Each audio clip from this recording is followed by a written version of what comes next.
My channel. तो आज हम पढ़ेंगे चरक सूत्र 7th चैप्टर न वेगान धारणी अध्याय। ठीक है, तो इस चैप्टर में जैसे कि नाम में ही कह रहा है कि न वेगान धारणी, तो हमें क्या पढ़ना है? जिन वेगों का धारण नहीं करना चाहिए। ठीक है, वेग धारण न मतलब जिन वेगों का हमें धारण नहीं करना चाहिए, मेनली वही इस चैप्टर में बताया गया है। ठीक है, तो हमें इसके अंदर मेन टॉपिक्स क्या देखने हैं? फर्स्ट अधारणीय वेग, ठीक है, किन किन वेगों का धारण नहीं करना है, यही मेन है, मोस्ट इंपॉर्टेंट है, यहीं से क्वेश्चन आते हैं।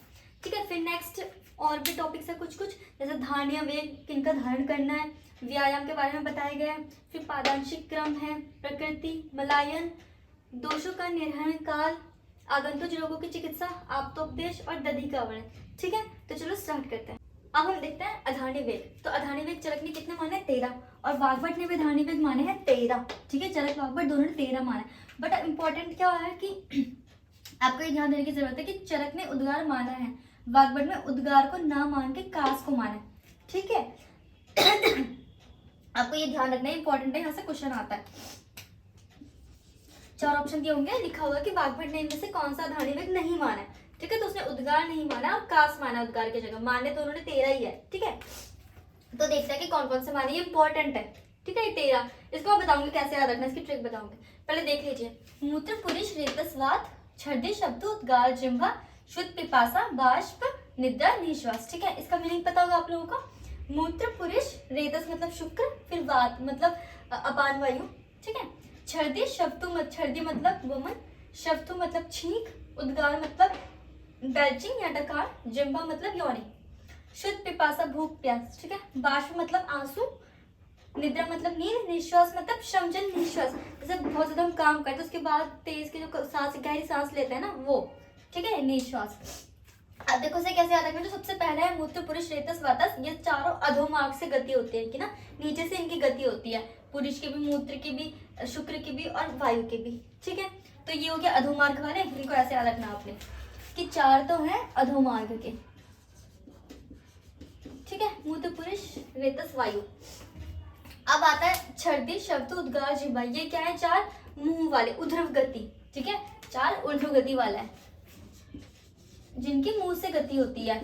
ये सारे ये चारों के चारों मुंह से निकलता है ना। देखो, छर्दी मतलब वमन, वो भी मुंह से निकलता है। फिर शब्द मतलब छींक, वो भी मुंह से निकलती है। फिर उद्गार बेल्चिंग डकार, वो भी मुंह से निकलती है। फिर जिह्वा, जिह्वा मतलब यॉनिंग, वो भी मुंह से निकलती है। ठीक है, तो ये 4 ऊर्ध्व गति वाले। फिर भूख प्यास, जैसे ये भूख प्यास, मूत्र पुरुष रेतस्वाय, फिर जैसे भूख प्यास, भूख प्यास तो साथ में सब बोलते हैं ना, भूख प्यास। फिर आए बाष्प मतलब आंसू, नींद और निश्वास, निश्वास मतलब श्रमजन निश्वास। ठीक है, आंसू, नींद, रोते रोते रो जाता है ना, सो जाता है ना सब, रोते रोते सोता है, तो रोना, सोना और निश्वास। ठीक है, तो इनको बार बार आप रिपीट करोगे तो आपको ये लर्न हो जाएंगे। हो गया। अब हमें इनमें पढ़ना क्या है? इनके धारण के लक्षण, कि जैसे अगर मूत्र का वेग धारण नहीं करना चाहिए ना, बट अगर हमने धारण कर लिया है तो उसके क्या लक्षण होंगे और उनकी क्या हम चिकित्सा करेंगे। ठीक है, वेग धारण का मतलब आपको पता है ना, मतलब से किसी को अगर यूरिन का अर्ज हुआ कि यूरिनेशन करना है, यूरिन जाना है, बट उसने उसे रोक लिया, उसी को कहता है वेग धारण, मूत्र का वेग धारण। जैसे उसको जाना था, उसको अर्ज हुआ था जाने का, बट उसने नहीं की, उसने रोक लिया due to any of the reason. ठीक है, तो उसने वेग का धारण किया। समझ आ गया इसका मैंने? अब देखो, सबसे पहले आता है मूत्र। मूत्र को अगर धारण करेंगे तो क्या लक्षण होंगे उसके? वस्ति मेहन शूल, ठीक है, मूत्र कृच, शिरोरुजा, विनाम, वक्षणाना, मूत्र निग्रह। इसमें सबसे इंपॉर्टेंट है विनाम। ठीक है तो सारे ही, बट विनाम, और तो आप कोरिलेट भी कर सकते हो, वस्ति मेहन में शूल, मूत्र कृच ऑब्वियसली है, शिरोरुजा, वक्षणाना, मूत्र निग्रह। अब इसकी चिकित्सा क्या है? सर्पिष्ट अपीडकम, बहुत ज्यादा इंपॉर्टेंट है, वेरी वेरी इंपॉर्टेंट। सर्पिष्ट अपीडकम, अपीड सर्पिस किसकी चिकित्सा में देते हैं? मूत्र वेग धारण की चिकित्सा में। ठीक है, बहुत ज्यादा इंपॉर्टेंट है, इंपॉर्टेंट। फिर साथ में त्रिविध वस्तिकम। ठीक है, त्रिविध वस्तिकम, सर्पिष्ट अपीडकम, दोनों इंपॉर्टेंट है, बट ज्यादा अपीड सर्पिस पूछा जाता है। ठीक है, हो गया मूत्र। अब आता है पुरुष के वेग धारण, इसकी क्या लक्षण होता है? पक्वाशय, शिरशूल। ठीक है, पक्वाशय तो ऑब्वियस सी बात है, जो लार्ज इंटेस्टाइन है उसी में पेन होगा पहले, है ना, तो पक्वाशय, शिरशूल। फिर वात, वर्च, अप्रवर्तनम, ये भी इंपॉर्टेंट है, वायु का, और वर्च मतलब पुरुष। ठीक है, अप्रवर्तनम, वायु और पुरुष का प्रवर्तन नहीं होगा, मतलब वो ऑब्स्ट्रक्ट हो जाएंगे। पिंडिकोद्वेष मतलब पेट में पिंडलियों में दर्द होगा, उद्वेष। आधमान मतलब आधमान की कंडीशन होगी, पेट फूलेगा। ठीक है, इसमें ये इंपॉर्टेंट है बहुत ज्यादा, वात, वर्च, अप्रवर्तनम। अब इसकी चिकित्सा क्या है? वस्ति वर्ती, वर्ती वस्ती, फिर प्रमाथी अन्नपान, ठीक है, प्रमाथी अन्नपान बहुत इंपॉर्टेंट है इसमें कि प्रमाथी अन्नपान किसमें कहा गया। और वस्ती वर्ती, इसको आप ऐसे याद रखो कि वर्ती वस्ती, वर्ती वस्ती किसमें कहा गया, पुरुष की चिकित्सा में, ठीक है, वर्ती वस्ती पुरुष। वर्ती क्या होता है, देखो जो वर्ती क्यों दी जाती है, क्योंकि ताकि वो तेजी से पुरुष को बाहर ले आए, ठीक है, इसलिए वर्ती दी जाती है। तो वर्ती वस्ती में क्या है, पुरुष, वर्ती वस्ती पुरुष, वर्ती वस्ती पुरुष, हो गया। अब आता है रेतस, रेतस मतलब शुक्र, इसका धारण करने पे क्या लक्षण होता है, मेढ्र में और वृषण में शूल, ठीक है। फिर अंगमर्द, हृदय व्यथा, विबद्ध मूत्र, ठीक है, इसमें विबद्ध मूत्र में ध्यान देना, विबद्ध मूत्र और हृदय व्यथा। अब इसकी चिकित्सा क्या है, मदिरा, इसकी चिकित्सा भी इंपॉर्टेंट है, मदिरा चरणायुत निरुशस्तम मैथुनमेव च, ये पूरी एज इट इज लाइन पूछ ली जाती है सेकंड वाली, और प्लस ये भी पूछ लिया जाता है। अब देखो इसे याद करना इतना इजी है कि मदिरा और चरणायुत, चरणायुत मतलब चिकन, ठीक है, तो मदिरा मतलब अल्कोहल, इसको ऐसे याद रख सकते हो कि अल्कोहल जब लेता है कोई, है ना, तो साथ साथ में चिकन खाता है, तो ऐसे अल्कोहल चिकन, अल्कोहल के साथ चिकन खाता है, ठीक है। अब निरहु और मैथुन, निरहु वस्ती करानी है और मैथुन कराना, ये चिकित्सा है शुक्र की, ठीक है, याद हो जाएगी। अब नेक्स्ट आता है अपान वायु, अपान वायु के लक्षण क्या होंगे धारण करने के, संग विड़मूत्रवात, ये फिर इंपॉर्टेंट आ जाता है, विड़मूत्रवात, आधमान, क्लम, जठरे वातरोग, मतलब जठर मतलब उदर प्रदेश में वातज रोग। अब इनकी चिकित्सा क्या है, वर्ती भोजन। अब देखो वर्ती वस्ती किसमें थी, पुरुष में, और वर्ती भोजन किसमें है, अपान वायु में, ठीक है, अपान वायु में वर्ती भोजन, और वर्ती वस्ती है पुरुष में, और शस्तम वातानुलोमन, ऑब्वियसली बात है, वात का धारण तो वातानुलोमन ही तो शस्त होगा इसमें, मतलब वातानुलोमन आहार वगैरह हर चीज का प्रयोग करेंगे इसमें, ठीक है। अब देखो इसमें अपने ध्यान देने वाली बात क्या है, अपान वायु में किसका संग हो रहा है, मतलब ऑब्स्ट्रक्शन, किसका ऑब्स्ट्रक्शन है, वेड़, मूत्र और वात का, ठीक है, मतलब तीनों का ऑब्स्ट्रक्शन हो रहा है अपान वायु में, बहुत बहुत बहुत ज्यादा इंपॉर्टेंट है ये, ठीक है, वेरी वेरी वेरी इंपॉर्टेंट है क्वेश्चन ये, कि तीनों चीज का ऑब्स्ट्रक्शन हो रहा है, वेड़ मतलब पुरुष होता है, स्टूल का भी, यूरिन का भी, और एयर का भी, ठीक है, वात का, वेड़ मूत्र वात, किसका किसमें ऑब्स्ट्रक्शन हो रहा है, अपान वायु में, ये बहुत इंपॉर्टेंट। आप देखो रेतस वाले में शुक्र में किसका ऑब्स्ट्रक्शन हो रहा था, विबद्ध मूत्र, ओनली मूत्र का, ठीक है, इसमें हो रहा था ओनली मूत्र का ऑब्स्ट्रक्शन, शुक्र में ओनली मूत्र है, और अपान वायु में वेड़, मूत्र, वात तीनों है, ठीक है। अब पुरुष में किसका ऑब्स्ट्रक्शन हो रहा है, वात और वर्च का, मतलब वर्च मतलब भी पुरुष होती है, वात और वर्च का, इसमें मूत्र नहीं है, ठीक है, वात और वर्च है पुरुष में, ठीक है, और शुक्र में है मूत्र ओनली, और वायु में है, अपान वायु में वेड़, मूत्र, वात तीनों, ठीक है। अब देखो अब मूत्र में क्या था, मूत्र में किसी का ऑब्स्ट्रक्शन नहीं है, ओनली कृच्छ है, मतलब मूत्र कृच्छ, बट ऐसे अप्रवर्तन या ये विबद्ध ऐसा वर्ड नहीं आया ना, संग वर्ड आया, ठीक है, इसमें मतलब कुछ भी ऑब्स्ट्रक्शन नहीं हो रहा है, ठीक है, इसमें ऐसा कुछ ऑब्स्ट्रक्शन नहीं है, मूत्र में कोई ऑब्स्ट्रक्शन नहीं कहा गया, बस मूत्र कृच्छ कहा गया, ये याद रखना, मूत्र में ओनली मूत्र कृच्छ है, ठीक है। और पुरुष में क्या है, वात वर्च का ऑब्स्ट्रक्शन, वात और पुरुष का, और शुक्र में किसका ऑब्स्ट्रक्शन है, ओनली मूत्र का, ये इंपॉर्टेंट है, देखो शुक्र में शुक्र का ऑब्स्ट्रक्शन नहीं है, मूत्र का ऑब्स्ट्रक्शन है, क्वेश्चन बहुत ऐसे आएगा, कंफ्यूजन होगी उस टाइम, ठीक है, तो आपने याद करना है। और अपान वायु में विड़, मूत्र, वात, ठीक है। अब वमन है, वमन में क्या लक्षण होता है धारण करने में, देखो इसको बहुत इजी है, अरुचि, कंडो, व्यंग, कुष्ठ, विसर्ग, पांडुज्वर, इसको ऐसे याद रखना कि अरुचि, अरुचि, पांडु, ज्वर, इन तीनों को याद रखो, प्लस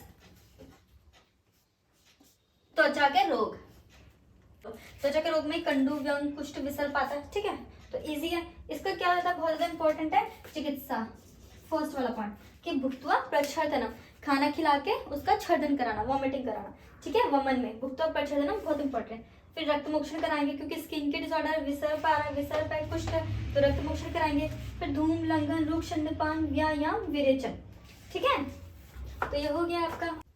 अब नेक्स्ट आता है शब्दु, शब्दु वेग धारण के क्या रोग होता है, मन्यास्थम, अर्दित, शिरशूल, अर्धोभेदक, इंद्रियाणाम च दौर्बल्यम, तो इसमें सबसे ज्यादा इंपॉर्टेंट है ये वाला, इंद्रियाणाम च दौर्बल्यम, बहुत ज्यादा इंपॉर्टेंट है, ठीक है। और इसे आप ऐसे याद कर सकते हो कि इसमें एक तो वो वाले स्तंभ, स्तंभ चक्रण वाले, पैरालिसिस वाले, मन्यस्तंभ और अर्दित, अर्दित मतलब बैलेंस पैल्सी होता है, फिर इसमें हेडेक वाले, शिरशूल, अर्धोभेदक, ठीक है, और फिर है इसमें इंद्रियाणाम च दौर्बल्यम, सबसे इंपॉर्टेंट यही है, मोस्ट ऑफ द टाइम यही पूछा जाता है कि इंद्रियाणाम च दौर्बल्यम, ठीक है। अब इसकी चिकित्सा क्या है, हितम वातग्नम, इसमें वातग्न चिकित्सा करेंगे। वैसे भी शब्दु है, शब्दु मतलब छींक, छींक में वायु आए ना, एयर ही तो आते हैं, छींकते हैं, तो वातग्न चिकित्सा, और नेक्स्ट क्या है, घृतम च उत्तर भक्तिकम, मतलब खाने के बाद घी पिलाना है, ठीक है, क्योंकि घृत क्या स्नेहन करता है और वात रूक्ष गुण वाली होती है, तो स्नेहन से रूक्षता कम होती है, ठीक है, तो ये वात का शमन करेगा। उत्तर मतलब बाद में, आफ्टर, ठीक है, भक्तिकम मतलब खाना, तो खाने के बाद घी पिलाना है, ठीक है। अब आता है नेक्स्ट उद्गार। उद्गार मतलब बैचिंग डकार, ठीक है, डकार में क्या हिक्का होती है, इसमें भी इंपॉर्टेंट है हिक्का, ये इंपॉर्टेंट है हिक्का, यही इंपॉर्टेंट है इसमें, ठीक है, हिक्का, हिक्का इंपॉर्टेंट है बहुत ज्यादा, हिक्का किसमें, उद्गार। अब इसे कैसे याद रख सकते हो कि उद्गार जब हम डकार लेते हैं तो उसमें भी आवाज आती है और हिक्का में भी आवाज आती है, हिक करके, है ना, तो ऐसे इसमें भी आवाज आती है हिक्का, हिक्का मतलब खींच के, और उद्गार में भी आवाज आती है, ठीक है, तो हिक्का उद्गार एक साथ रहेंगे। और क्या, विबद्ध हृदय उर्सो, हृदय और उरह प्रदेश में मतलब चेस्ट रीजन में विबद्धता रहती है, ठीक है। अब इसकी चिकित्सा क्या, हिक्का के समान चिकित्सा, ठीक है, और ये भी इंपॉर्टेंट है बहुत ज्यादा, मतलब आपको ये रखना कि उद्गार में हिक्का हिक्का है, उद्गार में के लक्षण में भी हिक्का है, उसकी चिकित्सा भी हिक्का के समान ही चिकित्सा करेंगे, ठीक है, ये बहुत ज्यादा इंपॉर्टेंट, बहुत ज्यादा इंपॉर्टेंट। अब नेक्स्ट आता है जिह्वा। जिह्वा मतलब योनि, ठीक है, तो जिह्वा में विराम बहुत इंपॉर्टेंट है इसके लक्षण में, ठीक है, विराम मतलब झुक जाना शरीर का आगे। फिर सुप्ति संकोच, सुप्ति मतलब भी नर्व से रिलेटेड है कि सुप्ति मतलब जो बोलते हैं ना पैर सो गया, सुन्न पड़ना, सुन्नपन, वो संकोच भी नर्व से रिलेटेड दिक्कत है, ठीक है, तो इसमें विराम इंपॉर्टेंट है जिह्वा में। अब इसकी चिकित्सा क्या कहते हैं, सर्व वातघ्नम औषधम, सारी वातघ्न चिकित्सा इसमें करता है, ठीक है, इसमें भी जब हम योनि करते हैं, एयर निकलती है ना मुंह से, हवा निकलती है वायु, तो उसमें वातघ्न चिकित्सा। नेक्स्ट आता है क्षुधा मतलब भूख। भूख लगने में क्या होता है, अगर भूख का वेग हम धारण करते हैं, हमें भूख लगे और हम खाने नहीं खाएंगे तो क्या होगा, अंगमर्द, अरुचि, भ्रम, काश, दौर्बल्य, वैमन, ठीक है, अंगमर्द बॉडी में पेन होगा, अरुचि हो जाएगी। फिर देखिए जब हम भूख लगती है, अगर हमें उस टाइम खाना नहीं खाए ना तो एक टाइम के बाद फिर हमें भूख ही नहीं लगती। जैसे अभी हमें भूख लग रही है, ठीक है, हमने खाना खा लिया तो ठीक है, बट अगर हमने अभी खाना नहीं खाया तो थोड़े देर के बाद क्या होगा, जैसे 1-2 घंटे बाद वो भूख अपने आप ही शांत हो जाती है, फिर अरुचि लग हो जाती है कि भूख ही नहीं लगती है, ठीक है, खाने का मन ही नहीं करता। फिर भ्रम होता है, चक्कर जैसे आता है, क्योंकि खाना नहीं खाएंगे ग्लूकोज लेवल डाउन आएगा तो चक्कर आएंगे, ठीक है, और अगर कोई खाना नहीं खाएगा तो वो ऑब्वियसली कृश होगा, काश, दौर्बल्य, वैमन्यम, ठीक है, वीकनेस आएगी जो खाना नहीं खाएगा। ये हो गया। अब इसकी चिकित्सा क्या है, स्निग्ध उष्ण लघु भोजन। वैसे भी जैसे फास्ट करते हैं कोई है ना, व्रत वगैरह करता है तो बोलता है कि हल्का खाना खाना चाहिए, हैवी नहीं खाना चाहिए। कभी भी जैसे शुद्ध का वेग धारण किया है, मतलब उसने खाना नहीं खाया तो उसको एकदम से हैवी डाइट पे नहीं जाना चाहिए, थोड़ा लघु खाना चाहिए, ठीक है, तो इसलिए इसकी चिकित्सा क्या होगी, लघु भोजन, स्निग्ध उष्ण लघु भोजन। अब नेक्स्ट हम आता है पिपासा, मतलब प्यास का वेग धारण करने से क्या होगा, बाधिरी और हृदय व्यथा। जैसे बाधिरी बहुत ज्यादा इंपॉर्टेंट है, पिपासा में बाधिरी कहा गया है बहुत सारी जगह, बाधिरी पिपासा में कहा गया है, ठीक है, तो बहुत इंपॉर्टेंट है कि पिपासा धारण करेंगे तो क्या होगा, बाधिरी मतलब बहरापन और हृदय व्यथा, बाधिरी से बहुत इंपॉर्टेंट। ऑब्वियसली बात है शीत की चिकित्सा में शीतल चिकित्सा करेंगे, शीत तर्पण, ठीक है। नेक्स्ट आता है बाष्प। बाष्प मतलब आंसू, ठीक है, आंसू इसका मतलब होता है सैड है, रो रहा है, ठीक है, इसके आंसू भी बना देता है बस। अब इसमें क्या प्रतिशय, प्रतिशय हृदय रोग शिरोभ्रम। अब देखो प्रतिशय जब भी रोता है तो नाक से भी तो पानी निकलता है ना, तो ऐसे याद रखो, ठीक है, करके तो रोते हैं। तो बाष्प में क्या है, प्रतिशय और हृदय रोग, हार्ट हैवी हैवी सा फीलिंग होती है ना हार्ट में भी, तो शिरोभ्रम प्लस सर में भी अजीब सा लगता है हैवी सा जकड़न सी, तो शिरोभ्रम, हृदय रोग, प्रतिशय किसमें, बाष्प में, ठीक है, प्रतिशय इसमें ध्यान रखना इंपॉर्टेंट है। फिर इसकी चिकित्सा में क्या करें, कोई रो रहा है हम उसे क्या करते हैं कि अच्छी अच्छी बातें बोलते हैं ना, कोई अच्छी सी कहानी सुनाता है, सुलाते हैं उसे, तो देखो इसकी चिकित्सा में मध्य, प्रिय कथा, स्वप्न। तो कोई को क्या कहता है कि हम अल्कोहल इसलिए लेते हैं क्योंकि क्या नहीं बोलते, गम भुलाने के लिए लेते हैं ना, तो गम क्या है, आंसू, तो गम भुलाने के लिए अल्कोहल लेता है, ड्रिंक करता है, तो मध्य, ठीक है, इसकी चिकित्सा में मध्य कहा गया है। ये पूछा जाता है, याद रखना, ये तो याद हो ही जाएगा सबको, है ना, कि आंसू की चिकित्सा कैसे करनी है, उसको मद्य पिलाना है, मदिरा पान कराना है। फिर उसे प्रिय कथा कहनी है, प्रिय कथा का मतलब जो उसको अच्छा लगे, ऐसी बातें बोलनी है जिससे उसको खुशी मिले, उसको अच्छा अच्छा लगे, ठीक है, और स्वप्न मतलब फिर उसे सुला देना है, ठीक है। अब आता है निद्रा। निद्रा का वेग धारण करता है तो क्या होता है, जिह्वा आती है, योनि आती है ना, अगर नींद प्रॉपर नहीं आई है तो सोई नहीं हो रात को तो योनि आती है, अक्षय करो आंखों में जलन होती है, आंखों में भारीपन होता है, शिरोरोग, अंगमर्द, ठीक है, अंगमर्द में बॉडी में पेन रहता है। फिर इसकी चिकित्सा में क्या करेंगे, संवाहन और स्वप्न, ठीक है, संवाहन मतलब होता है कोई हमारे हाथ पैरों को दबाए, ठीक है, कभी भी याद रखना, जैसे अगर आपने कहीं ट्रैवल कर रहे हो, रात का ट्रैवल है या कुछ भी है, किसी भी कोई फंक्शन है घर में, कुछ भी है कि आप सो नहीं पा रहे हो ठीक से ना, तो अगले दिन कोई आपके हाथ पैर दबा दे प्यार से तो आपको कितनी अच्छी नींद आएगी, है ना, तो संवाहन मतलब यही होता है कि जो हाथ पैर दबाना आपके, ठीक है। संवहन और स्वप्न मतलब निद्रा, ऑब्वियसली बात है, स्वप्न तो अगर निद्रा का वेग धारण तो स्वप्न तो उसको करना है, स्वप्न मतलब सुलाना, ठीक है, नींद, स्लीप। अब लास्ट आता है श्रमजनन निश्वास, मतलब जैसे बहुत ज्यादा चल गया है कोई, बहुत ज्यादा उसने किसी ने श्रम किया है, काम किया है, ठीक है, फिजिकल वर्क किया है उसने बहुत ज्यादा, तो क्या उसके बाद की निश्वास, जैसे कोई बहुत ज्यादा चला या बहुत ज्यादा भागा है तो उसको ब्रीदिंग बहुत फास्ट फास्ट ब्रीदिंग होती है ना, तो वही है निश्वास। इसमें क्या होता है, गुल्म और हृदय रोग, ठीक है, ये भी याद रखना इंपॉर्टेंट है, गुल्म और हृदय रोग, ठीक है। हृदय रोग किसमें कहा गया है, गुल्म, इसमें श्रमजन निश्वास। अब इसकी चिकित्सा क्या है, विश्राम, ऑब्वियसली बात है, बहुत ज्यादा काम किया तो थोड़ा रेस्ट करे बच्चा। और क्या है, वाताग्नि क्रिया हिता, क्योंकि वो निश्वास में भी तो वायु आ रही है, तो वाताग्नि क्रिया, ठीक है। तो ये 13 वेग हो गए। अब जिनमें कंफ्यूजन होती है ना, जो कंफ्यूज वाला है वो मैंने एक साथ कंबाइन करा है, तो देख लेते हैं। संग विड़ मूत्र वात, जहाँ पे विड़ मूत्र वात तीनों थी, ये कहाँ था, अपान वायु में, ठीक है। और मूत्र कृच्छ किस में था, बस कृच्छ, बद्ध नहीं है, ओनली कृच्छ, मूत्र वेग में। फिर वात और वर्ज कहाँ था, वर्ज मतलब भी पुरुष होता है, ठीक है, विड़ मतलब भी पुरुष, वर्ज मतलब भी पुरुष, पुरुष मतलब स्टूल, तो वात और वर्ज कहाँ है, पुरुष में, ठीक है। अब विबद्ध मूत्र कहाँ है, शुक्र में, ठीक है। शुक्र में क्या है, ओनली मूत्र, एक का विबंध है, एक का ऑब्स्ट्रक्शन है, ठीक है। अपान वायु में तीनों का ऑब्स्ट्रक्शन है, ठीक है। मूत्र में किसी का भी ऑब्स्ट्रक्शन नहीं है, 0, और पुरुष में किसका, 2 का ऑब्स्ट्रक्शन है, तो 0 1 2 3, इसे आपने कैसे करना है, 0 1 2 3 ऑब्स्ट्रक्शन, ठीक है। 0 ऑब्स्ट्रक्शन किसमें, मूत्र में, क्योंकि उसमें बस मूत्र कृच्छ है, मूत्र कृच्छ मतलब कृच्छता से मूत्र आ रहा है, पूरी तरह ऑब्स्ट्रक्ट नहीं हुआ है बट थोड़ा कृच्छता के साथ आ रहा है, ठीक है। 0 किसमें, मूत्र में, मूत्र कृच्छ है इसमें, ठीक है। और फिर 1 एक किसमें है, एक ओनली मूत्र था, शुक्र में। अब 2 किसमें है, वात वर्चो, किसमें था, वात वर्चो, पुरुष में। अब 3 किसमें है, विड़ मूत्रवात अपान वायु में, ठीक है। ऐसे याद रखना। अब नेक्स्ट आता है वाताग्न वाला, जो कहा गया सर्व वाताग्नम कहा है, फिर हितम वाताग्नम कहा है, फिर वाताग्नम क्रिया हिता का है, ठीक है।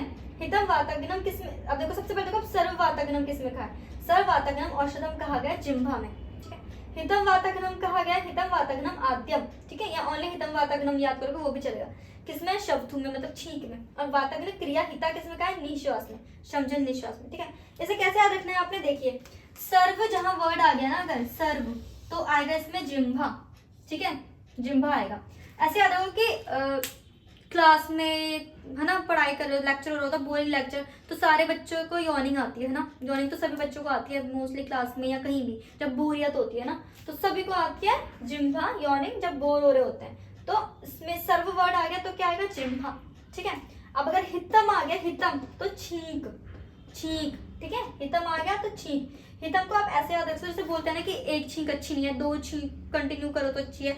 अगर कहीं जा रहे हैं, जैसे कोई कोई नहीं बोलता कि अगर कहीं जा रहे हो एक छींक आ गई तो गंदे आ रहे, तो बोलता है दूसरा भी छींक करो, तो हित और अहित छींक से रिलेटेड है ना, बट जिह्वा में कोई नहीं बोलता, निश्वास में भी कोई नहीं बोलता, बट छींक में बोलता है हित अहित ना, तो हित वर्ड आ गया तो छींक, ठीक है। हिंदी में आता है जैसे छींक, हित वर्ड आ गया तो छींक, ठीक है। और सर्व आ गया तो जिह्वा, क्योंकि सभी बच्चे क्लास में यॉर्निंग करता है, ठीक है। और रेस्ट बच गया जो अकेला, वो क्या है, निश्वास, ठीक है। ऐसे ऐसे याद रखो कि सभी बच्चे क्लास में यॉर्निंग करते हैं, ठीक है, सभी बच्चे क्लास में यॉर्निंग करते हैं। सभी से हो गया सर्व, ठीक है, सभी से हो गया सर्व, सर्व से क्या आ गया फिर, यॉर्निंग मतलब जिह्वा, ठीक है। सभी बच्चे क्लास में यॉर्निंग करता है, ठीक है, सभी बच्चे क्लास में यॉर्निंग करता है, हो गया। और हित किससे रिलेटेड है, शब्द से, छींक से, और जो बच गया रेस्ट वो हो गया निश्वास, ठीक है। तो अब आगे चलते हैं। तो अब नेक्स्ट टॉपिक है धारणीय वेग। धारणीय वेग मतलब जिन वेगों का हमें धारण करना चाहिए। अभी जो हमने पढ़ा था पहले वो क्या था, अधारणीय वेग, मतलब जिन्हें हमने रोकना नहीं है, जिनका हमें धारण नहीं करना, अब इनको हमें रोकना है, इनका धारण करना है। तो इन्हें 3 पार्ट में क्लासिफाई किया है, मानसिक, वाचिक व शारीरिक, ठीक है। तो पहले मानसिक में कौन कौन से आता है, जो माइंड में हमारे रहता है, लोभ, शोक, भय, क्रोध, ठीक है, लालच, और ज्यादा अगर हम ज्यादा ही सोच विचार करता है और दुखी रहता है, ठीक है, हर चीज का दुख, छोटी छोटी चीजों का दुख मनाते रहता है, भय, डर लगता है ज्यादा, हमें क्रोध, अगर हम ज्यादा गुस्सा आता है तो उसका धारण करना है ना, ये गंदी चीजें होती है। फिर वाचिक, वाचिक मतलब वचन, मुंह से जो हम बोलते हैं। परुष से अति मात्रा से, मतलब परुष मतलब कठोर, अति मात्रा में कठोर वचन नहीं बोलने चाहिए जिससे सामने वाले को हर्ट हो, ठीक है। और सूचक मतलब चुगली करना, इधर की उधर, उधर की इधर करना, जिससे लड़ाइयाँ होती है, ठीक है। तो चुगली नहीं करनी चाहिए। चुगली को अगर बहुत ज्यादा आ रहा है कि भाई बता दो बट नहीं बताना है, उसे रोक के रखना है, क्योंकि वो धारणीय रहेगा, ठीक है। इधर की बात उधर नहीं करनी है। और अनिट, अनिट मतलब झूठ, झूठ नहीं बोलना है, ठीक है। झूठ नहीं बोलना चाहिए, चुगली नहीं करनी चाहिए, और बहुत ज्यादा कठिन नहीं बोलना चाहिए, कठोर। और शारीरिक, शारीरिक में क्या था, पर पीड़ा मतलब दूसरों को पीड़ा पहुंचाना या हिंसा करना, मार पिटाई करना, ठीक है। अब आता व्यायाम। तो देखो व्यायाम की पहले डेफिनेशन दी हुई है। व्यायाम की डेफिनेशन में क्या था, शरीर चेष्टा या चेष्टा स्थैर्यार्था बलवर्धिनी देह व्यायाम संख्याताम मात्रया ताम समाचरित। मतलब जो हमारे देह को स्थिरता प्रदान करती है, वह बल का वर्धन करते देह में, उसको हम व्यायाम कहते हैं, ठीक है। शरीर चेष्टा या चेष्टा स्थैर्यार्था बलवर्धिनी देह व्यायाम संख्याताम। अब इसकी क्वांटिटी के बारे में क्या बताया कि मात्रा ताम समाचरित, मतलब इसका प्रयोग हमें एक मात्रा में करना चाहिए, मतलब अति प्रयोग भी नहीं करना चाहिए व्यायाम का, बहुत अधिक मात्रा में व्यायाम हमें नहीं करना चाहिए, मात्रा में करना चाहिए, ठीक है। ये बताते हैं आचार्य चरक। अब सुश्रुत ने क्या बताया इसकी मात्रा के बारे में, ये इंपॉर्टेंट है मात्रा। आचार्य चरक ने मात्रा कितनी बताई है कि मात्रा लिखा है आचार्य चरक ने, बस की मात्रा ताम समाचरित मतलब मात्रा में प्रयोग करो। बट सुश्रुत ने क्या कहा है कि बलार्थ, मतलब अपने बल के अर्ध तक, मतलब अर्ध बल तक, जो भी हर व्यक्ति में अलग अलग मात्रा होगी, जिसका जितना बल है उसके आधी मात्रा में व्यायाम करना चाहिए, ठीक है। अब इसकी जब टीका करिए तो टीकाकार ने इसके बारे में क्या लिखा है कि इसको उन्होंने एलाबोरेट किया है कि बलार्थ का मतलब क्या है, जब कक्षा ललाट हस्तपाद संधि में स्वेद आने लगे तब इसे बलार्थ कहेंगे, ठीक है। तो तब व्यायाम रोक देंगे, मतलब कक्षा एक्सिलरी रीजन में, ललाट माथे में, हस्त हाथों में, पाद पैरों में, और संधियों में मतलब जॉइंट्स में जब स्वेटिंग होने लगे, स्वेद आने लगे, तो इस कंडीशन को बलार्थ कहेंगे, टीकाकार ने कहा है। और इस स्टेज में व्यायाम रोक देंगे, ठीक है। अब देखो इसके लाभ बताए गए कि दोष क्षय अग्निवृद्धि, इंपॉर्टेंट पॉइंट है ना, कि दोष का क्षय व अग्नि की वृद्धि। अब देखो इसके नीचे क्या दिए होंगे ऑप्शंस, कि मरीच दिया होगा, चित्रक दिया होगा, सर्पी दिया होगा, है ना, हिंगोष्ठक चूर्ण दे देंगे, या वो दे देंगे लवण भास्कर दे देंगे कि दोष का क्षय और अग्नि की वृद्धि। और नॉर्मल क्या सोचेंगे हम, क्या अग्नि की तो वृद्धि हो रही है, दोष का क्षय हो रहा है, चलो लवण भास्कर लगा दो या चित्रक लगा दो, ठीक है। बट ये किस में कहा गया, व्यायाम में। तो बहुत बहुत बहुत ज्यादा इंपॉर्टेंट है कि दोष क्षय अग्नि वृद्धि किसका लाभ है, ये व्यायाम का। फिर लाघवम, लघुता आती है शरीर में, ठीक है। कर्म सामर्थ्य मतलब कर्म करने का सामर्थ्य आता है शरीर में, है ना, हम काम कर सकते हैं, हमारे में एनर्जी आती है, कर्म सामर्थ्य। फिर स्थैर्य, स्थिरता आती है। दुख सहिष्णुता मतलब दुख सहिष्णुता। अब देखो अपने एक बात गौर करिए होगी अगर, कि जो बड़े बड़े सेलिब्रिटीज भी होते हैं वो कहते हैं कि हम डिप्रेशन में गए थे, लाइफ का वो फेज था जब हम सैड होते थे, डिप्रेस्ड होते थे, तो कोई ना कोई स्पोर्ट खेलता है, कोई बैडमिंटन खेलता है, कोई रनिंग करता है ना। तो एक सर है विकास दिव्य कीर्ति, बहुत लोग जानते भी होंगे, तो उनका मैं देख रही थी एक बार, तो वो कह रहे थे कि हमें जब भी ऐसा डिप्रेशन जैसा या कभी भी सैड लो फील हो तो कोई ना कोई फिजिकल एक्टिविटी करें, जैसे दौड़ लो, रनिंग करो या वॉक करो। उससे क्या होता है ना, हमारे हैप्पी हार्मोन्स रिलीज होता है, उससे खुशी होती है ना। तो दुख सहिष्णुता, तो व्यायाम क्या है, व्यायाम हम एक्सरसाइज कर रहे हैं, व्यायाम है, ठीक है, तो उससे दुख सहिष्णुता है, तो दुख को सहने की क्षमता आती है शरीर में, ठीक है। समझ आ रहे हो, डिप्रेशन में क्या है, बंदे के में दुख है बहुत ज्यादा, तो हम कोई भी फिजिकल एक्टिविटी कर रहे हैं, रनिंग कर रहे हैं, बैडमिंटन खेल रहे हैं, फुटबॉल खेल रहे हैं, कुछ भी हम अगर खेल रहे हैं, एक्टिविटीज कर रहे हैं, उससे क्या हो रहा है, हमारे में दुख सहिष्णुता आ रहा है, हम उस डिप्रेशन से बाहर निकलता है, दुख को सहन करने की क्षमता आती है हमारे अंदर, ठीक है। तो हमेशा वॉक करो सुबह की, है ना, रनिंग करो, कुछ ना कुछ ऐसा करना चाहिए अपनी बॉडी में, कुछ नहीं योगा करो, कुछ नहीं तो योगा बहुत अच्छा चीज है, ठीक है। तो ये भी इंपॉर्टेंट है, दुख सहिष्णुता, ठीक है, ये व्यायाम से होता है। अब देखो बट वही बात है ना कि हर चीज को लिमिट में करना चाहिए। अब अगर हम बहुत ज्यादा व्यायाम करेंगे तो उसके हमें दुष्परिणाम झेलने पड़ेंगे। तो अधिक व्यायाम से क्या हानि होती है, देखो श्रम क्लम क्षय तृष्णा रक्तपित्त प्रतामक, ठीक है। तो कभी तो ये पूरी लाइन रख के पूछ लिया जाता है, या कभी कभी ओनली रक्तपित्त पूछा जाता है। सबसे इंपॉर्टेंट इसमें रक्तपित्त है, ठीक है। अति व्यायाम करने से रक्तपित्त होता है, कभी या तो पूरी लाइन दे देंगे, कभी या तो ओनली रक्तपित्त दे देंगे, ठीक है। तो आपको ध्यान रखना कि ये अधिक व्यायाम की हानि में है, ठीक है। अब आता है व्यायाम के लक्षण। व्यायाम के लक्षण क्या क्या, कब हमें पता चला कि हमारा व्यायाम हो गया है, स्वेदागम, स्वेद आएगा, स्वेटिंग होगी, श्वास की वृद्धि होगी, ब्रीदिंग है ना फास्ट होती है, गाताना राघवम, शरीर में लघुता होगी, लाइट लगेगा, हृदय उपरोध, हृदय में भी उपरोध लगेगा, मतलब हार्ट बीट भी तो फास्ट होती है ना जब हम कोई भी एक्सरसाइज करते हैं, ठीक है। ये सारे हो गए लक्षण। अब एक कोटेशन आती है, गजम से ही इवकर्षण सहसा स विनश्यति, ठीक है। अब ऑप्शन में आता है कि ये कोटेशन किसके लिए कही गई है, तो देखो फॉर व्यायाम, हास्य, भाषण, ग्राम्य धर्म, प्रजागरण, अति सेवन। ठीक है, इन सबको अगर हम एक्सेस क्वांटिटी में करेंगे तो ये कंडीशन आएगी। पहले मैं ये समझा देती हूँ आपको। व्यायाम मतलब फिजिकल एक्टिविटी, एक्सरसाइजेस, जिम वगैरह जो जाते हैं। हास्य मतलब हंसना, बहुत ज्यादा हंसना। भाषण मतलब बोलना, बहुत ज्यादा बोलना। नेक्स्ट है ग्राम्य धर्म, फिर है प्रजागरण, ज्यादा जागना। इन सब का अति सेवन करने से ये कंडीशन आती है। ठीक है, अब ये कंडीशन क्या है देखो, गज सिंह इव कर्षण, मतलब देखो गज मतलब हाथी, सिंह मतलब शेर। ठीक है, तो शेर बड़ा होता है कि हाथी, हाथी बड़ा होता है, शेर छोटा होता है। तो शेर जब हाथी को खींचता है, बड़े हाथी को खींचता है, हाँ, तो खींचते खींचते उसकी मृत्यु हो जाती है ना, क्योंकि हाथी हैवी होता है, तो उस शेर में इतना बल नहीं होता कि वो उसे खींच सके, है ना। तो जैसे शेर हाथी को खींचने से मृत्यु को प्राप्त होता है, उसी प्रकार अति मात्रा में व्यायाम आदि का सेवन करने से मनुष्य भी मृत्यु को प्राप्त हो सकता है। तो इसलिए इन सब का सेवन मात्रा में ही करना चाहिए। ठीक है, ये इंपॉर्टेंट कोटेशन है कि किसके लिए कही गई है। ठीक है, अब नेक्स्ट आता है पादांशिक क्रम। देखो पाद आंशिक किससे बना, पाद और अंशिक। ठीक है, अंश अंश पाद। ठीक है, क्रम क्रम से, इसका मतलब क्या है ना कि जो हमें कभी हमारे हैबिट में गलत चीजें आ जाती है ना, बुरी चीजें, खाना ले लो, आहार या विहार में, तो हमें उसे एकदम से नहीं छोड़ना है, क्योंकि उसकी हमारी बॉडी को आदत हो गई है। तो जो भी अहित चीजें हैं, बुरी चीजें हैं, उनको धीरे धीरे धीरे स्टेप बाय स्टेप छोड़ता है, और जो अच्छी चीजें हैं, हमारे लिए उचित हितकारी चीजें, उन्हें हम स्टेप बाय स्टेप अपनाते हैं। ठीक है, 1 दिन के गैप में, फिर 2 दिन के गैप में, फिर 3 दिन के गैप में, ऐसे हमें छोड़ना है। ठीक है, और अगर हमें उसे अपनाना, उसे भी पहले 3 लंबे 1-1 हफ्ते में, फिर 3 दिन में, फिर 2 दिन में, फिर 1 दिन में, फिर डेली। ठीक है, यही है इसका मतलब। देखो उचित को क्रमशः अभ्यास व अनुचित का क्रमशः त्याग। ठीक है, यही है पादांशिक क्रम। अब प्रकृति कितने प्रकार की बताइए, चरक सूत्र 7th में 4 प्रकार की। आपको ये याद रखना कि चरक सूत्र 7th में 4 प्रकार की प्रकृति बताइए। कौन कौन सी, वात, पित्त, कफ और सम प्रकृति। ठीक है, तो जो सम प्रकृति है वो सबसे अच्छी होती है, सम प्रकृति बेस्ट होती है। और वातलाद्या सदा आतुरा, मतलब जो एकल प्रकृति है, वातलाद्या मतलब वात आदि प्रकृति, सदा आतुरा, आतुरा मतलब बीमार, तो वो सदा आतुर रहता है, मतलब बीमार रहता है। जो एकल प्रकृति वाले लोग होते हैं वो बीमार रहता है, और जो सम प्रकृति वाले लोग होते हैं वो स्वस्थ रहता है। ठीक है, अब देखो क्या ध्यान रखने वाली चीज है कि वातल आज्ञा है तो चरक ने बताया, चरक सूत्र 7। बट अगर वातिक आज्ञा आ गया और सेम कोटेशन, वातिक आज्ञा सदा आतुरा, तो काश्यप। ठीक है, ये काश्यप की कोटेशन है, और वातल है तो चरक की कोटेशन। आप क्या करो, चरक की याद करो, और रेस्ट जो दूसरी है वो काश्यप की है, इतना याद रखो। ठीक है, तो अब नेक्स्ट टॉपिक आता है दोष निर्हरण काल। ठीक है, किस काल में कौन से दोष का निर्हरण करेंगे, ये जो पंचकर्म वाला है। ठीक है, पंचकर्म से रिलेटेड है।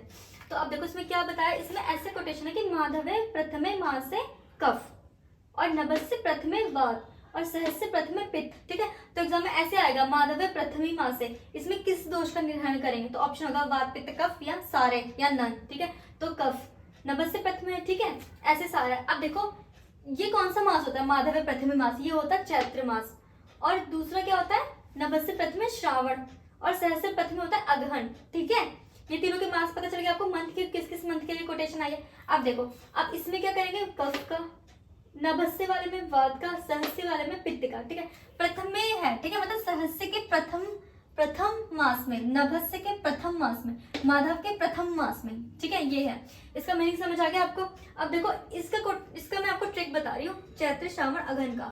तो फिर चैत्र में कफ को निकालेंगे, श्रावण में वात को, अगहन में पित्त को। ठीक है, अब इसका ट्रिक क्या है, तो आप ऐसे याद रखो, वात पित्त कफ ऐसे से, ये इसकी ट्रिक है। ठीक है, वात पित्त कफ ऐसे, ऐसे श्रावण, ए से अगहन, सी से चैत्र। ठीक है, अब आप ये तो आपको याद हो गया, और दोष भी याद हो गया इस ट्रिक से, ऐसे ऐसे वात पित्त का। अब आप ये कैसे याद करो, तो सुनिए, इसकी क्या ट्रिक है कि माधव, मधु, माधव में क्या रहा है, मधु। ठीक है, तो मधु, ठीक है, और यह है कफ, इससे आप मधु से कोरिलेट करो।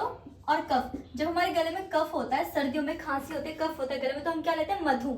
ठीक है, मधु मतलब शहद, है ना। तो जहां भी माधव आएगा तो आप कफ लगाओगे। ठीक है, कफ में टिक मारोगे, हो गया। माधव से मधु, मधु लेता है जब गले में कफ होता है। ठीक है, अब नेक्स्ट आता है नभस्य। ठीक है, नभ मतलब क्या होता है, आकाश, नभ मतलब होता है आकाश। ठीक है, तो आकाश में क्या होती है, वायु, आसमान में वायु होती है, तो अगर नभ आ रहा है तो आप वायु में लगा दोगे। ठीक है, अब जो बच गया रेस्ट, उससे पित्त में लगा दोगे। इजी, बहुत इजी है। तो आपको इनके अकॉर्डिंग भी याद करना है वात पित्त कफ, और इनके अकॉर्डिंग भी याद करना है वात पित्त कफ। ठीक है, इनका तो मैंने ट्रिक बता दिया, SAC वात पित्त कफ। ठीक है, अब इनका भी मैंने बता दिया आपको इजीली कोरिलेट करके कि माधव है, माधव प्रथम मास से, माधव को मधु से कोरिलेट करके, मधु हम शहद कब खाते हैं, जब गले में कफ होता है तो कफ में, और नभ से, तो नभ मतलब आकाश, आसमान, आसमान में वायु होती है तो नभ में वायु आ जाएगी। अब रेस्ट जो बच गया वो पित्त आ गया, ठीक है, हो गया। अब नेक्स्ट आता है मलायन, मलायन मतलब मल के आयन, जहाँ पे मल जमा होता है, ठीक है, तो 9 मलायन कहेगा ये, ठीक है, 9 कहेगा, 2 अधा भाग में, मूत्र पुरुष के मार्ग में, और 7 कहाँ गए हैं, सिर में, ठीक है, सिर में क्या, 2 आंख, 2 कान, 2 नासिका और 1 मुंह, ठीक है, हो गया 9। अब आता है आगंतुक रोगों की चिकित्सा। आगंतुक रोगों की चिकित्सा में क्या कहा गया है कि सद्वित का पालन, अगर हम सद्वित का पालन करेंगे तो वो प्रिवेंशन होगा, प्रिवेंशन ही चिकित्सा आगंतुक रोग की, क्योंकि आगंतुक तो आने वाला है ना, तो उनको प्रिवेंट कर सकते हैं। कैसे प्रिवेंट करेंगे, सद्वित से, ये भी इंपॉर्टेंट है, ठीक है, इंपॉर्टेंट है। अब नेक्स्ट आता है आप्तोपदेश, ठीक है, आप्तोपदेश का तो पता है आपको क्या मतलब होता है, जो आप्त पुरुष के द्वारा वचन होता है, जैसे जो हमारी संहिताएं है वो आप्तोपदेश है ना, आप्त पुरुषों ने वो लिखा है, ठीक है। तो आप्तोपदेश के बारे में क्या लिखा कि प्रतिपत्तिश्च कारणम, ठीक है, ये पूछ लिया जाता है, कभी लाइन रख ली जाती है, तब पालन करने लायक है, इनका पालन करना चाहिए, ठीक है, प्रतिपत्तिश्च कारणम फॉर आप्तोपदेश। फिर इंपॉर्टेंट है, ये लाइन आ जाती है कभी कभी, विकारणाम अनुत्पत्तानाम और उत्पत्तानाम च शांतये, मतलब जो उत्पत्ति हो गए विकारों की उनका शमन करता है, वो जो उत्पन्न नहीं हुआ है उनको उत्पन्न नहीं होने देता, ठीक है। आप्तोपदेश का ज्ञान क्या करता है कि पहले तो विकारों को उत्पन्न ही नहीं होने देता, फिर अगर गलती से कोई उत्पन्न भी हो गए विकार तो उनकी शांति करता है, ठीक है। ये कोटेशन ऐसा पूछा जाएगा कि ये कोटेशन किसके लिए कही गई है, तो देखो ऐसा लगा है किसी दवाई के लिए बोली गई है ना, विकारम अनुत्पत्ति, उत्पत्ति नहीं होने देगा, और उत्पत्ति हो गई तो उसकी शांति कर देगा। यहाँ से लगा कि घृत के लिए कही है या मधु के लिए या किसी भी ड्रग के लिए कही गई, बट ये किसके लिए कही गई है, आप्तोपदेश के लिए, ठीक है, ये इंपॉर्टेंट कोटेशन है, इसे आपने याद रखना है। अब नेक्स्ट आता है दही। दही खाने के ना कुछ रूल्स बताए गए कि दही को कैसे खाना है ना, नक्तम दधि गुंजित, नक्त मतलब रात्रि में, ठीक है, नक्त मतलब रात्रि में, रात्रि में दही नहीं खाना चाहिए, ठीक है, ना घृतम, घृत शर्करा मुद्गयो शौदर आंवला बिना, उसे रात में भी खाना है, प्लस इसको कैसे नहीं खाना है, घी, चीनी, मूंग के यूज, वो शहद, आंवला, इनके बिना, इनमें से किसी ना किसी एक उसमें घोल के फिर ही खाना है, इनमें से किसी ना किसी के साथ खाना है दही को अकेले नहीं खाना है, ठीक है, और ना उष्ण मतलब तो उष्ण करके भी नहीं खाना है। तो ये 3 कोटेशन कही गई है दही के बारे में, इसको खाने के रूल्स, ठीक है। पहला क्या है कि रात्रि में नहीं खाना, ना नक्तम दधि गुंजित, दूसरा क्या उसे आंवला, मुद्गयूज, शर्करा आदि इन सब के बिना नहीं खाना है, ठीक है, और तीसरा क्या कहा गया है कि उसे उष्ण करके नहीं खाना है, ठीक है, और उष्ण किस में आता है, शहद में, मधु में भी आया कि उसे उष्ण नहीं करते हैं। अगर हमने ये रूल्स फॉलो नहीं करे और इस अकेले दही खाई या उष्ण करके खाई या, ठीक है, या इनके बिना खाई, तो क्या होगा, रोग हो जाएंगे। कौन कौन से रोग, ज्वर, रक्त पित्त, विसर्प, कुष्ठ, पांडु, कामला, ये रोग हो जाएंगे अगर हम दही खाने के रूल्स फॉलो नहीं करते हैं तो, ठीक है। तो आज के चैप्टर में इतना ही। अगर आपको लेक्चर पसंद आया है तो वीडियो को लाइक करें, अपने फ्रेंड्स के साथ शेयर करें, और आपने अगर अभी तक चैनल को सब्सक्राइब नहीं किया है तो प्लीज़ इसे सब्सक्राइब करें, और अगर आपको कोई डाउट है तो आप कमेंट सेक्शन में बताइए। तो मिलता है नेक्स्ट वीडियो में, तब तक के लिए बाय बाय।